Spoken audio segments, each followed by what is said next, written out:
Assalamualaikum warahmatullahi wabarakatuh Ayah Bunda. Ketemu lagi di part 2 masih seputar tentang Dula. Nah, sebelum kita lanjut nih, kita sapa dulu Bu Dea ya. Assalamualaikum Bu Dea. Waalaikumsalam warahmatullahi wabarakatuh. Iya, ketemu lagi nih di part 2 masih tentang Dula ya. Nah, kali ini Bu Dea kita mau membahas tentang hal-hal apa ya yang boleh dilakuin sama Dula dan hal-hal yang nggak boleh nih dilakuin sama Dula. Silahkan Bu Dea. Nah, sebenarnya seorang Dula itu bisa melakukan apa dan tidak boleh melakukan apa. Ini ada pakem-pakemnya. Nah, kita lihat yuk. Pertanyaan selanjutnya yaitu apa yang bisa Dula lakukan dan apa yang tidak boleh dilakukan. Yang boleh dilakukan memberikan dukungan penuh, membuat ibu merasa nyaman, memfasilitasi komunikasi, memberikan informasi, bekerja sama dengan tenaga kesehatan, mendukung dalam mengambil keputusan, mendampingi dan membimbing ayah. Lebih jelasnya bisa dilihat dari gambar ini. Bagaimana dukungan emosionalnya, bagaimana dukungan informasionalnya, kemudian komunikasi, dukungan langsungnya seperti apa dijelaskan satu persatu pada gambar berikut ini. Dukungan emosional bisa kita berikan melalui teknik relaksasi dan membantu mengingatkan kepada ibu untuk terus bernafas yang tenang, mendalam, dan jangan lupa untuk menyemangatinya bahwa dia mampu melewati ini semua. Juga dengan menciptakan lingkungan yang tenang agar dia merasa lebih nyaman. Dukungan informasional juga bisa dilakukan ketika seorang Dula menjadi tenaga pengajar dari kelas prenatal maupun postnatal. Dengan menjawab semua pertanyaan seputar persalinan dan kelahiran, maka seorang ibu akan mampu menjalani persalinan kelahiran dengan lebih siap lagi.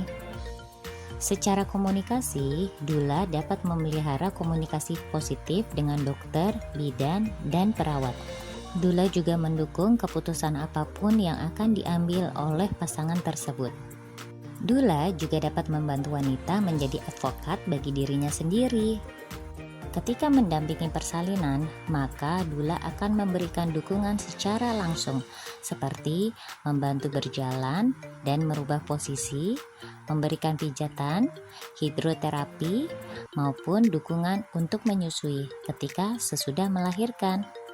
Ternyata banyak sekali ya dukungan yang bisa diberikan seorang Dula kepada ibu. Lalu apa saja yang tidak boleh dilakukan seorang Dula? Dula tidak boleh melakukan pemeriksaan medis, memberikan saran medis, mengambil keputusan sendiri, serta menggantikan peran ayah. Sekalipun Dula tersebut adalah tenaga medis seperti bidan atau perawat, tetap saja Dula tersebut tidak boleh melakukan pemeriksaan medis. Pasti sudah ingat kan bedanya Dula dengan bidan? Nah, semoga bisa terjawab semua ya. Nah, itu tadi Ayah Bunda. Jadi kita tahu juga sekarang apa sih yang boleh dilakuin sama Dula dan apa yang nggak boleh dilakuin sama Dula. Terima kasih Bu Dea atas penjelasannya. Nah, sekarang Bu Dea kita mau lebih dalam lagi membicarakan tentang peran Dula. Peran Dula yang sebegitu pentingnya di awal yang kayak Sally bilang gitu. Sebegitu pentingnya keberadaan Dula bagi ibu-ibu yang akan bersalin. Memang perannya itu yang seperti apa ya Bu Dea ya? Silakan Bu Dea. Ya, kita memang pengen tahu ya Mbak Celia, apa sih yang membuat seorang Dula itu benar-benar berperan? Peran Dula saat persalinan yaitu ibu yang didampingi Dula 4 kali lebih sedikit memiliki bayi dengan berat lahir rendah atau disebut dengan BBLR. 2 kali lebih sedikit mengalami komplikasi terhadap dirinya maupun bayinya.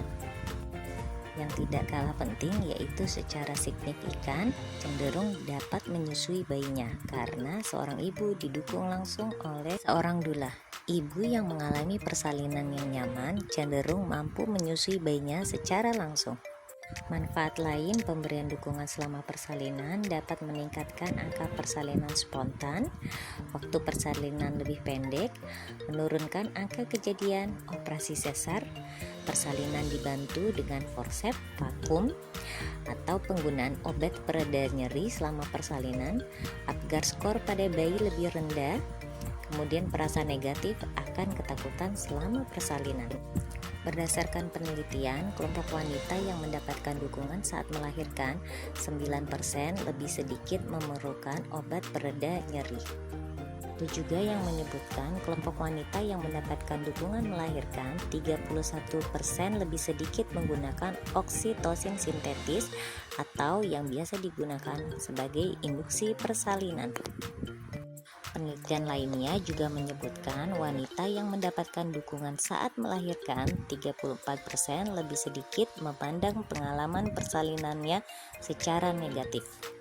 Ketika seorang ibu menganggap persalinannya secara positif, maka dia akan memulai pengasuhan pertama yang lebih baik.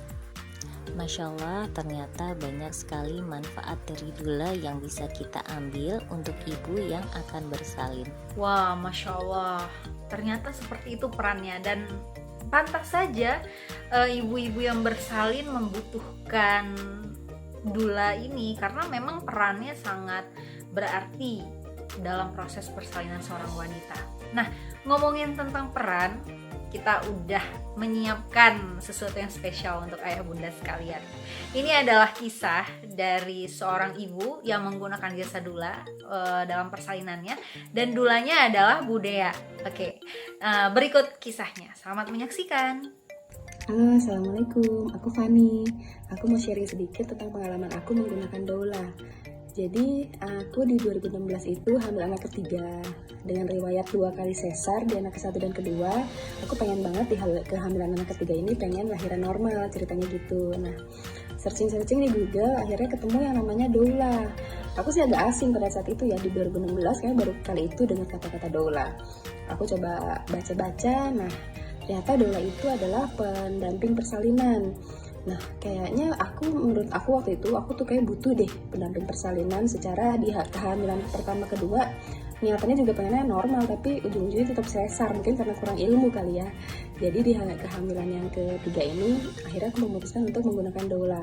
Nah, setelah menggunakan doula, alhamdulillah dan Masya Allah banget, itu aku sangat beruntung punya doula. Jadi dengan punya doula tuh aku teredukasi lebih baik tentang bagaimana sih menjaga kehamilan yang baik gitu loh. Makanan-makanan apa yang harus dikonsumsi untuk mensupport si janin, dan gerakan-gerakan apa yang harus dilakukan agar proses persalinan normal itu lebih mudah tercapai gitu. Nah, dengan adanya doula juga suami aku juga teredukasi bagaimana caranya mensupport istri yang hamil dan apa saja yang harus disiapkan untuk menjelang persalinan. Juga teredukasi bagaimana caranya mensupport istri yang hamil dan apa saja yang harus disiapkan untuk menjelang persalinan gitu. Nah, pengalaman yang sangat berkesan sih menurut aku menggunakan doula itu pada saat trimester ketiga. Sering banget home visit pada saat itu, dan kan emang udah hamil besar ya, jadi waktu itu tuh aku di treatment relaksasi dan itu kegiatannya enak banget. Terus ada gerakan-gerakan yang dibantu dengan doula itu bisa mengubah atau mempermudah mengubah posisi janin supaya lebih cepat masuk ke area panggul gitu. Nah, dan alhamdulillah sih pada saat persalinan juga doula aku itu sangat membantu banget, mendampingi aku mulai dari masuk pembukaan pertama sampai pembukaan terakhir sampai lahiran. Itu alhamdulillah Allah memberi kesempatan aku bisa untuk lahiran normal. Jadi buat teman-teman yang mau menggunakan jasa doula, jangan ragu sih, insya Allah doula itu sangat membantu kita dalam melalui kehamilan dan mempersiapkan diri kita untuk persalinan gitu. Semoga bermanfaat ya. Assalamualaikum. Masya Allah ayah bunda, tadi udah sama-sama kita dengerin kisah inspiratif dari seorang ibu yang memiliki riwayat persalinan sesar sebelumnya, lalu dia menggunakan jasa doula, dan dia juga memberdayakan diri dia dengan ilmu pengetahuan sehingga apa yang dia ikhtiarkan alhamdulillah terrealisasi atas izin Allah. Nah, ini yang perlu kita ingat ya ayah bunda ya, ikhtiar itu nomor 1 dan harus diiringi dengan tawakal kepada Allah. Jadi kalau udah ikhtiar lalu tawakal aja kepada Allah gitu. Nah, mungkin sampai sini dulu perjumpaan kita tentang kepo dong khusus untuk Dula. Insya Allah udah banyak ya yang kita bahas tentang Dula ini. Dan sebelum ditutup nih Bunda Ya, kita minta closing statement ya. Silahkan Bunda Ya. Alhamdulillah ya, banyak banget ya yang kita pelajari dari seorang Dula itu. Nah, gimana? Sudah terjawab semua pertanyaannya? Semoga di part 2 ini sudah bisa terjawab ya. Untuk informasi seputar Dula bisa klik ke Amani Bird Indonesia, kemudian cek highlightnya, ada highlight Dula di sana. Setelah dipilih highlight Dula, nanti kita bisa melihat banyak sekali informasi terkait apa itu Dula, kemudian seputar bagaimana manfaat Dula ya, penelitian yang menyebutkan Dula dapat melakukan apa saja atau tidak dapat melakukan apa, semuanya sudah lengkap ada di highlight IG Amani Bird Indonesia. Silahkan dicek ya, jangan lupa follow and subscribe YouTube Amani Bird Indonesia. Nah, masih banyak ya informasi terkait Dula di sana. Oke, selamat mencoba. Terima kasih. Insya Allah sudah jelas Bunda Ya. Terima kasih sudah menemani kita semua dalam acara Kepo Dong spesial Dula kali ini ya Bunda Ya. Dan makasih juga kepada ayah bunda yang sudah menonton dari part 1 sampai ke part 2.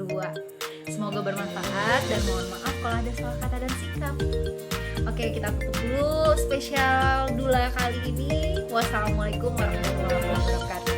Jangan lupa like, comment, dan subscribe. Makasih ya Mbak Seli, sampai jumpa lagi. Wassalamualaikum warahmatullahi wabarakatuh.